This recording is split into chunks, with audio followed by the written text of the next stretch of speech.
नमस्कार दोस्तों, कहानियों की दुनिया में आपका स्वागत है। यहाँ आपको रोज नई नई सामाजिक और प्रेरणादायक कहानियाँ सुनने को मिलेंगी। कुछ कहानियाँ आपको हंसाएंगी, कुछ रुलाएंगी और कुछ कहानियाँ आपको गुदगुदा जाएंगी। पर हर कहानी समाज से ही प्रेरित होकर समाज की ही कुछ अच्छाइयों और बुराइयों को आपके सामने प्रदर्शित करेंगी। हमारी आज की कहानी समाज की एक कुरीति पर प्रहार करती हुई एक लड़की की दर्द भरी कहानी है। यह कहानी आपकी आंखों में आंसू ला देगी। चलिए देखते हैं क्या नैना को इंसाफ मिल पाया।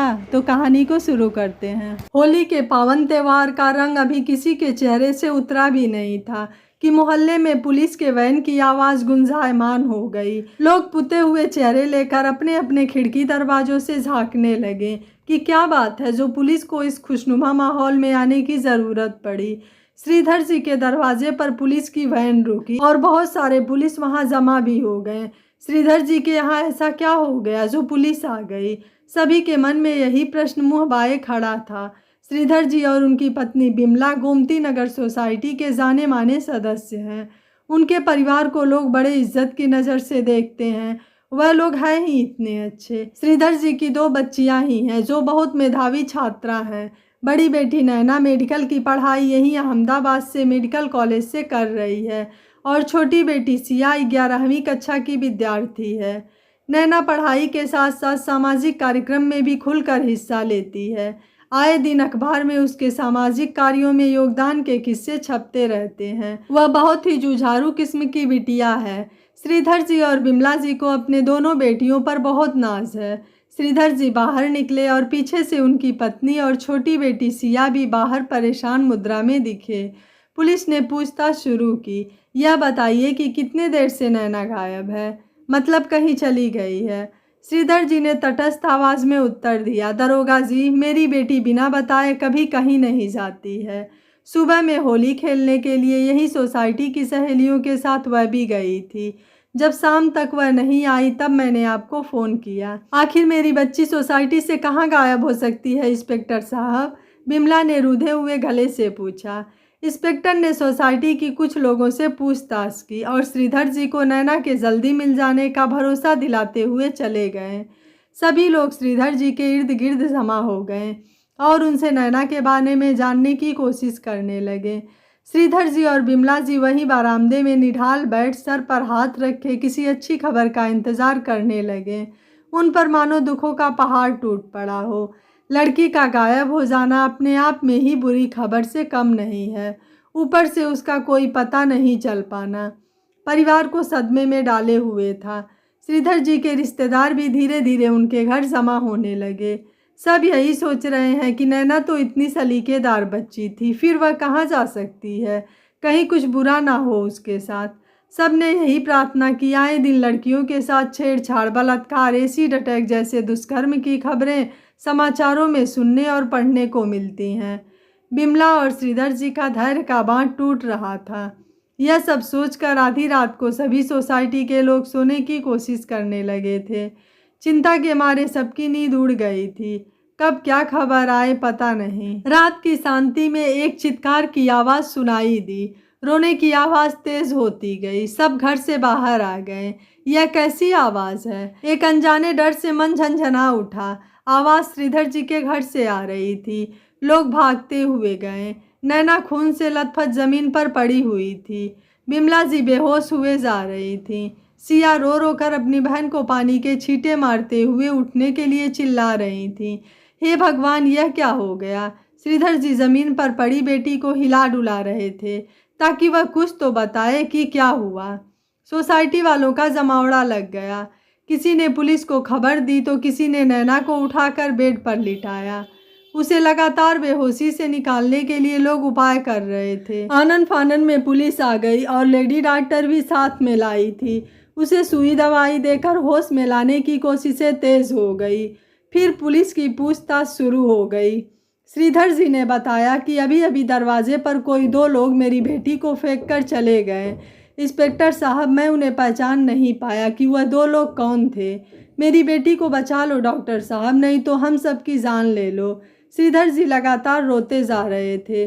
उनकी बेटियां उनकी जान थी। उन्होंने दोनों बेटियों को अच्छी शिक्षा और संस्कार दिए थे। उन्हें निडर बनाया था, समाज में टिकने के लिए साहस बढ़ाया था। आज एक पल में ही सारा कुछ धरा का धरा रह गया।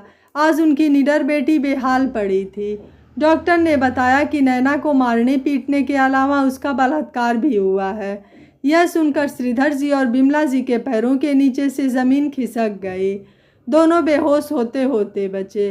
पुलिस अब नैना के होश में आने की इंतज़ार करने लगी। सुरसा सी बड़ी काली रात खत्म हुई और सुबह की किरण के साथ नैना को होश आया। दर्द से उससे कुछ बोला नहीं जा रहा था। माँ बाप और छोटी बहन को सामने पाकर उसकी आंखों से आंसुओं की अविरल धारा बह निकली। वह जोर जोर से चिल्लाना चाह रही थी, पर माँ बाप को व्यथित देखकर अंदर ही अंदर अपने दर्द को पी गई। माँ बाप को पुलिस ने कमरे से बाहर कर दिया और फिर नैना से वही पुलिसिया पूछताछ शुरू हो गई। चाहे कोई अपराधी पकड़ा जाए या ना जाए, सजा हो या ना हो, पर यह पुलिसिया प्रकरण से हर पीड़िता को लगभग गुजरना ही होता है। उसकी मानसिक और शारीरिक हालत ऐसी नहीं थी कि वह कुछ बयां कर सके अपने साथ हुए दुष्कर्म को, पर पुलिसिया कार्यवाही के बाद ही पीड़िता परिवार के साथ अपना दर्द साझा कर पाएगी। संवेदनहीन कार्यवाही, फिर उसके बाद जांच पड़ताल और बाद में सुस्त कानून के चक्कर, फिर शून्य रिजल्ट, या तो गिरफ्त में आए बलात्कारियों को जमानत, या फिर थोड़े दिनों की हवालात, फिर काम खत्म हो गई पुलिसिया कार्यवाही।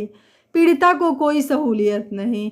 पहले पुलिस की घटिया पूछताछ, फिर मेडिकल जांच, कानूनी लड़ाई और वकीलों के उल्टे सीधे बेसिर पैर के प्रश्न। उसका दर्द कौन हरेगा? इसकी किसी पुलिस प्रशासन, कानून, वकील या कोई भी सामाजिक संस्था को परवाह नहीं। बस हर जगह कार्यवाही। सोसाइटी के लोगों ने श्रीधर जी को हौसला दिया। आप तो अपनी मजबूती के लिए पहचाने जाते हैं, दूसरों के हौसले बढ़ाते हैं। अब आपकी बारी है फिर से नैना को उठाकर खड़े करने की, उसमें साहस भरने की। हम सब सोसाइटी वाले उसके साथ हैं। हम उसे टूटने और बिखरने नहीं देंगे। सब ने एक साथ सुर में सुर मिलाया। यह शायद बदलाव था आज के ज़माने का कि लोग बातें बनाने की जगह साथ खड़े थे उस पीड़ित परिवार के। कुछ ही दिनों में सोसाइटी के दबाव और सतर्कता की वजह से सारी कानूनी कार्रवाई को जल्दी जल्दी निपटाया गया और आरोपियों को पकड़कर जज के सामने पेश किया गया। वो आरोपी कोई और नहीं, उस सोसाइटी में दूध देने वाले 2 वेंडर थे। नैना अब तक थोड़ी थोड़ी स्वस्थ हो चुकी थी। श्रीधर जी ने अपने आप को बहुत मजबूत बनाया और नैना की आत्मशक्ति को फिर से जागृत किया। जज ने नैना से पूछा, तुम्हें कुछ कहना है इन सब आरोपियों के बारे में? नैना ने अपनी पथराई आंखों से उन दरिंदों पर नजर डाली और कहा, जज साहब, इन वहशियों को दंड का अधिकार मुझे दिया जाए। बस यही मेरा इंसाफ होगा, वरना मुझे इस कानूनी कार्यवाही की ज़रूरत नहीं। मेरे परिवार ने, मेरे आस पड़ोस ने, मेरे सहपाठियों ने मुझे इतनी हिम्मत दिलाई है कि मैं इन दरिंदों के करतूतों से डर कर या घबरा कर अपने अस्तित्व को नहीं मिटने दूंगी। इन लोगों ने मेरे तन मन को कुचला है, लेकिन मस्तिष्क पर अभी भी मेरा कब्जा है। मैं हर उस पीड़िता की शक्ति बनूंगी जो अपने शरीर को अपने अस्तित्व से ज़्यादा महत्व देती है। मैं चाहती हूँ कि जब भी ऐसी कोई घटना हो तो दंड देने का अधिकार सिर्फ हम पीड़िताओं को दिया जाए, ताकि गुनाह करने वाले बार बार यह सोचने पर मजबूर हो जाएं कि ऐसे करतूत की सज़ा जेल और बेल नहीं बल्कि उससे कहीं ज़्यादा भयावह होगी। नैना कोर्ट रूम से बाहर निकली। उसके पापा ने उसे गले लगाया और गर्व से बोले, आज मुझे लग रहा है कि मेरी दी गई शिक्षा व्यर्थ नहीं गई बेटा। तुम इसे एक दुर्घटना मान, इसे भूल कर अपनी आगे की ज़िंदगी बिना किसी आत्मग्लानि के जीने के लिए तत्पर रहोगी। ये वादा करो। नैना ने अपने पापा को विश्वास दिलाते हुए कहा, पापा, आपका और परिवार का साथ ही मेरी शक्ति है और अब तो हमारे सोसाइटी वाले भी हमारे साथ हैं। फिर से मैं आगे बढ़ूंगी और मैं अपने साथ साथ और लड़कियों को भी प्रेरित करूंगी। अब श्रीधर जी के चेहरे पर एक सुकून सा दिख रहा था। वह नैना को लेकर घर की तरफ निकल पड़े।